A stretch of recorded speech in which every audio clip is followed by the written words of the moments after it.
لو مهتم بالجديد والمفيد في عالم التطبيقات اشترك في قناتي وأنا هقولك وظيفة كل تطبيق مزايا وعيوب.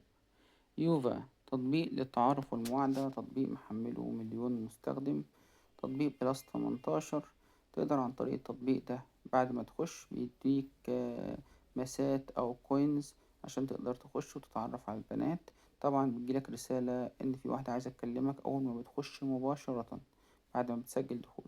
الواحدة دي بتبقى فيديو مسجل على التطبيق، مش واحدة حقيقية.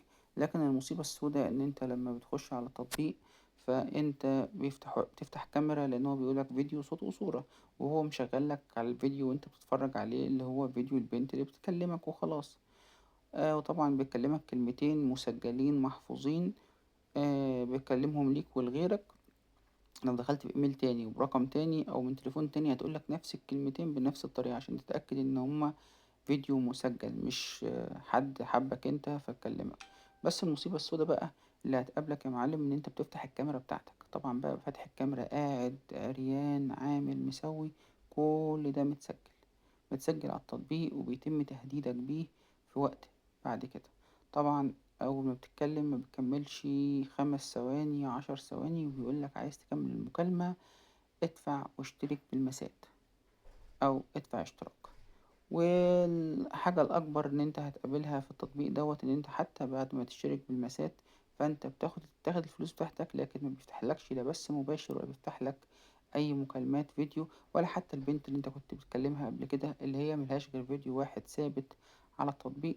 ما تقدرش إن أنت تخش وتكلمها هي نفس البنت، لأن هي أساسا فيديو متسجل ومفبرك، تقدر من خلاله التطبيقات دي تسرق كل الفلوس اللي معاك.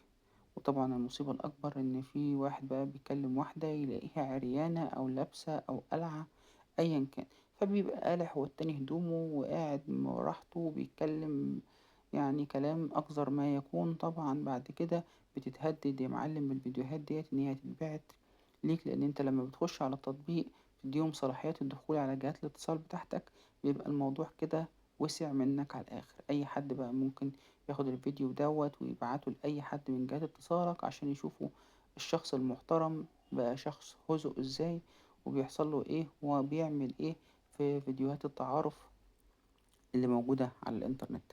نصيحة مني، لو انت ما كنتش تعرف اي حاجة عن التطبيق وعرفتها من خلال قناتي، شير ولايك وسبسكرايب وتقول لغيرك وتكتب تعليقك عن اي تجربة حصلت لك مع تطبيق دوت.